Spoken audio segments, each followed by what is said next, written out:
sawing. So we normally use a saw that has a stiff spine so that our cut will be straight. Then you want to hold it in this manner. Firstly, for a back saw, you wouldn't want to apply too much pressure on the downstroke, else you'll get caught. So you can hold it with your finger pointing out, thumb pointing to the side. This will ensure that you don't grip too tight, push down too hard. Just like so, then just go. So when you're sawing, you want to make sure that you are traveling straight, not like say going this way in a wiggle kind of manner. Then you get a straight cut. So you can do your practice cuts on a piece of scrap first before you go on to the actual. Set up for sawing. First, you want to use a hole fast on this side. Any of the holes. Use a piece of scrap wood between the hole fast and the workpiece so that it won't dent the surface here. Then just bring it forward. You want the contact patch to be somewhere around the center mass of your workpiece, in this case. So the higher you raise it up, the more you vibrate. So try to keep it low, so it'll be very sturdy. Then once in position, just knock your hole fast in place. So sawing motion is going to apply pressure in this direction. It will hold just fine. But if you're trying to do anything that's going in this direction or here, it will push this left and right. So do try to be more imaginative when using the hole fast. Okay, now sawing, I'm going to saw on the inside of the line. First bit, when we go in, we're going to go in straight first. So once we get our cut in straight, like vertically, then we'll angle it sideways to follow this line here. So here we go. So this is a push saw. So it cuts on the push. Angle it downwards a little. Keep in mind the line over here. These lines. You want to make sure that they're in line. Then the other side would follow whatever that you cut properly. Let's go light.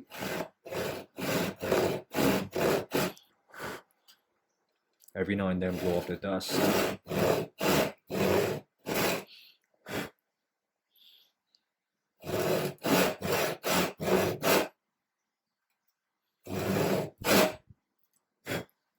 Now you can angle in.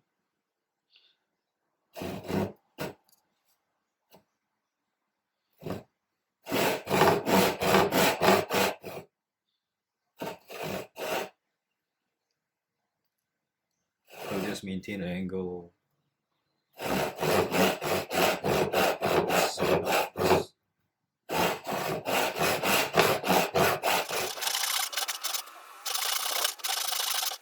So you can stop just before you hit the line on the other side. On the side, check the other side as well. Sometimes if you angle it forward, it will of course hit the lower line on the other side first. So in this case, it's fine. So now for the other side.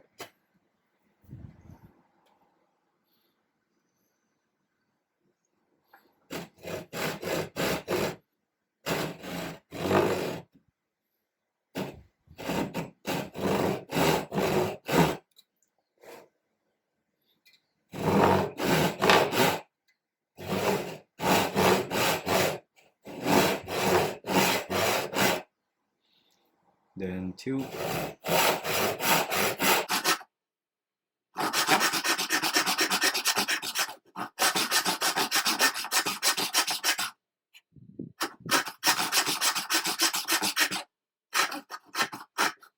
So I'm sawing right on the line.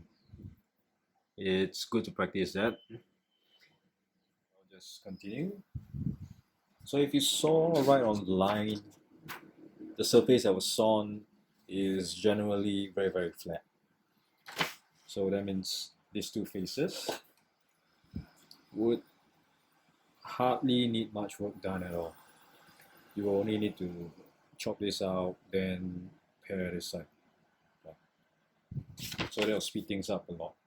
So if you leave quite a bit of excess on sides here, then of course you will have to pare down the sides quite a bit as well. That's extra work.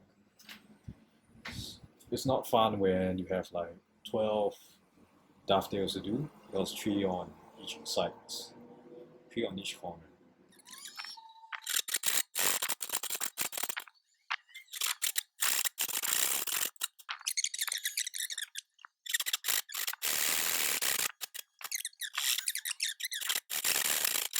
And now dovetails are sewn.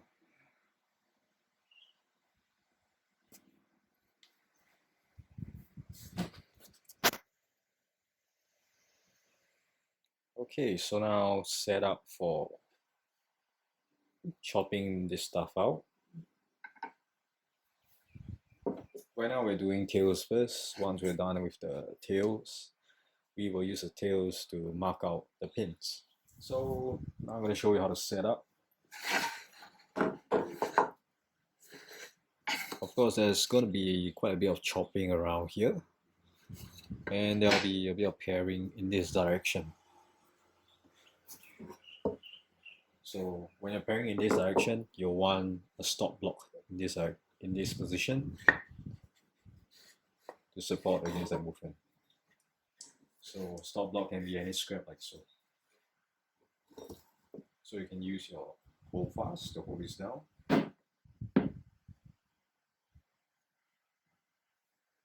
So in cases where your hold fast is a bit too long, like this, you already bottom out on the table, then use a taller block. So it works the same.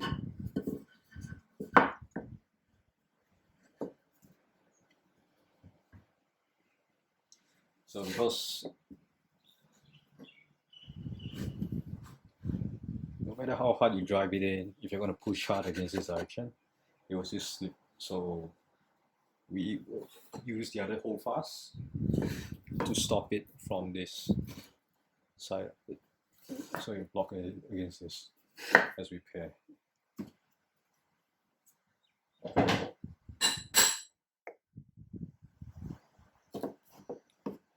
So when it comes to this, you can either pin it down or just leave it dangling. So before we get started on using the chisel to cut out this stuff, some fundamentals with regards to chisel use. So some parts that are relevant to us are the back of the chisel, as well as the bevel. So the back of the chisel is used a lot to register against the surface. In layman terms, it just means laying the whole back flush against a reference. So kind of like this. So if I want to register against this face, and this is my workpiece, I want to chop following this angle with respect to the surface, and I'll register the back against here, and I'll drive it down so it follow the angle.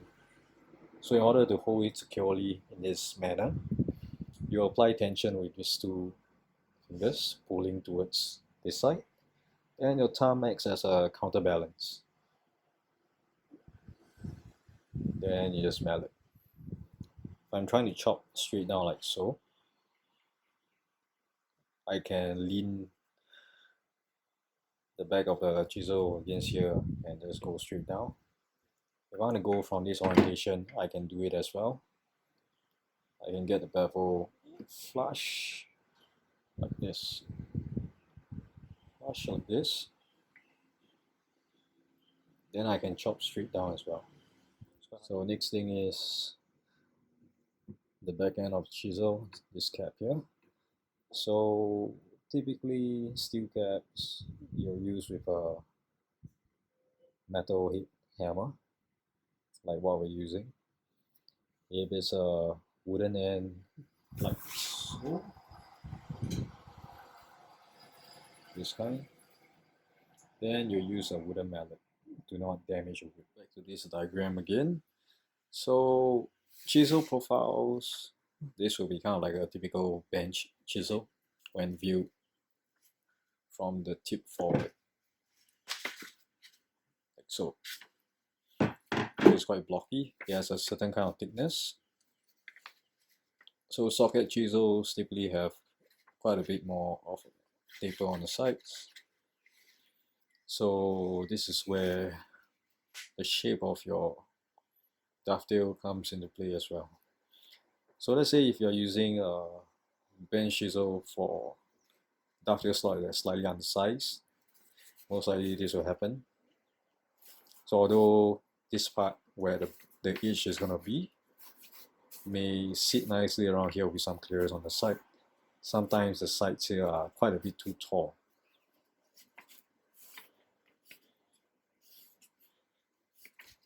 Quite a bit too tall.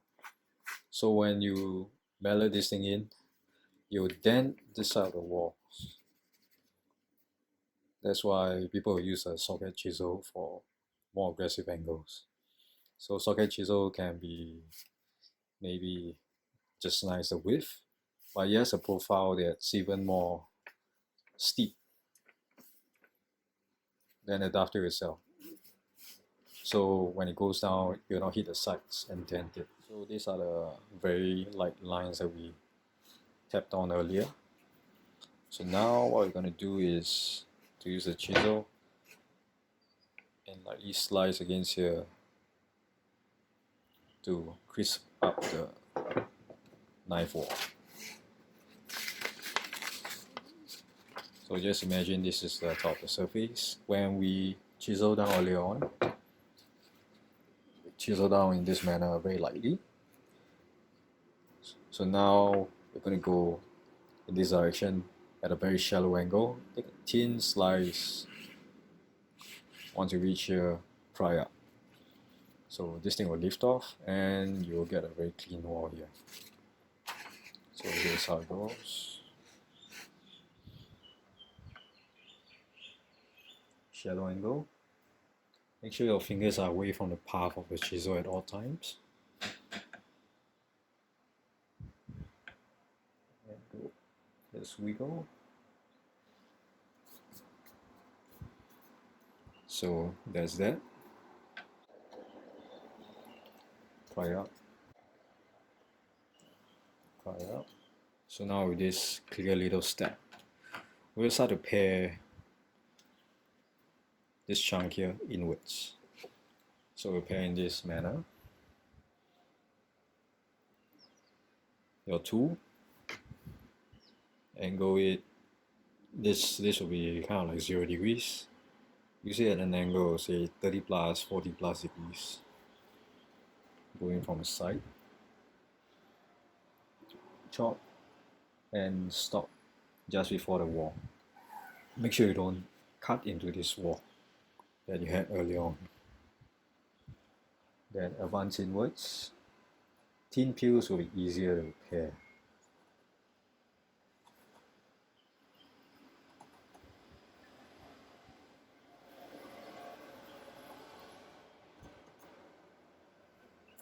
So you look kind of like this, quite a lot of waste here.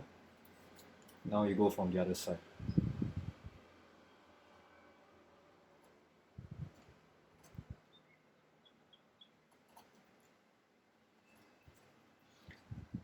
So with a lot of waste here, now we'll chop.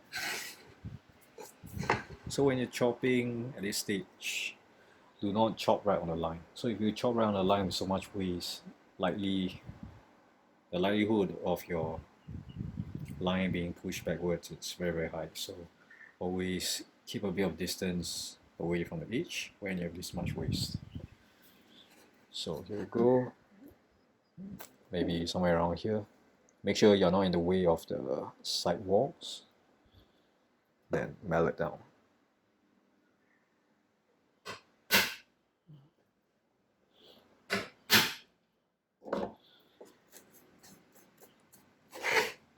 So that's how you clear out most of them. Then now you can go deeper. So in the case of dovetails or mortise and tenon, you want to do it in a half-half fashion. So you do half of it like this on this side, and you do half on this side.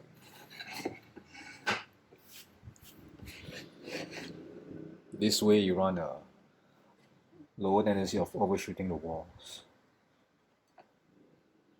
So now as I continue to clean this up, you can use the corners here to pry up on the sides. So you gradually bring your edge closer and closer to the line. You only go on the line when you have about 0.5 mm of waste left. That'll be the safest.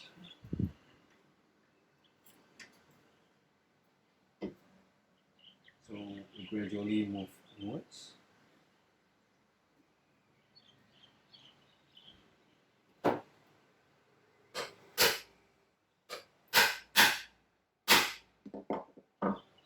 You will not want to pry in this direction, because if you pry due to the thickness of the chisel, you'll likely hit here and cause a dent. Just go straight down.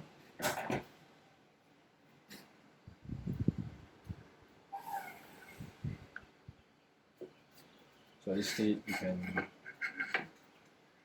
pretty much go for the line.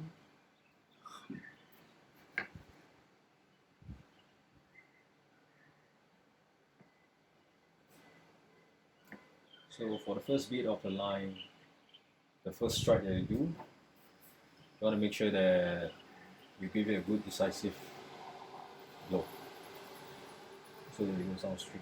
Then once after the first stroke, when you're in, you can tilt it, say 1 or 2 degrees in this direction. That will allow you to slightly undercut the surface to ensure that there's no interference later on. So when you go to the halfway mark and tilt it slightly,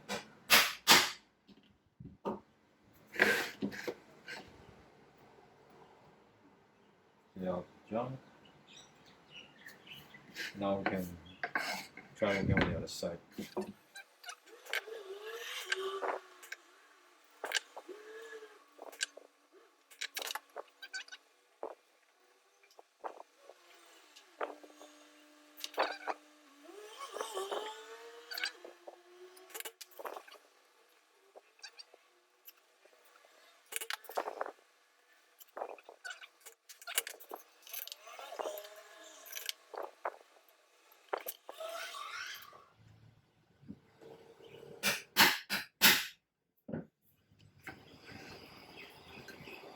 Okay, so that's when the whole chunk falls off. So now there's a need, if you miss part of the line, start carrying this direction, following the remnants of the pencil lines there.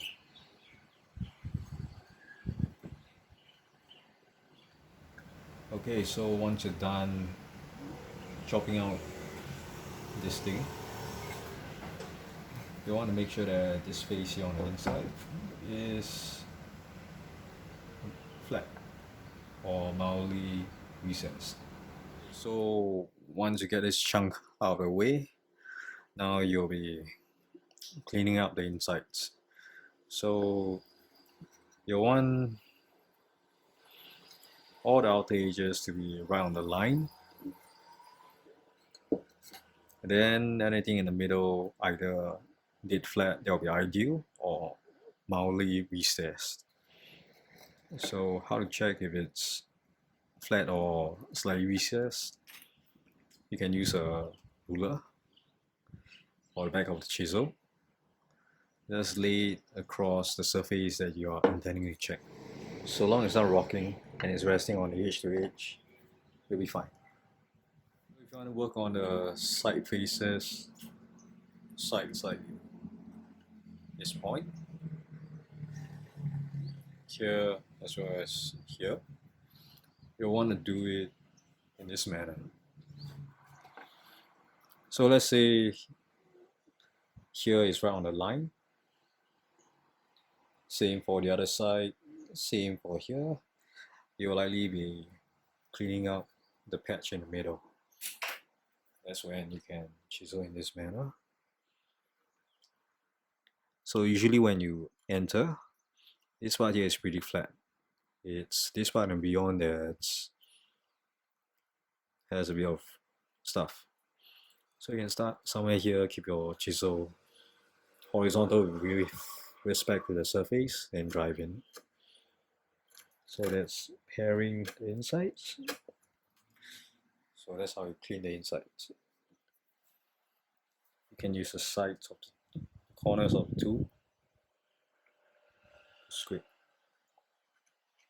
to clear out the corners. Gotta make sure that there's zero interference on the insides. Okay, so earlier on I mentioned that if you are able to saw pretty straight, there's no real need to mark on the other side. But sometimes things happen, and let's say if the other side doesn't really seem to look quite right in terms of shape, you can check it with a square. So whichever side is facing you as you're sawing earlier on, let's say here, just project out the lower parts of it up to here. So project the line up, project it across,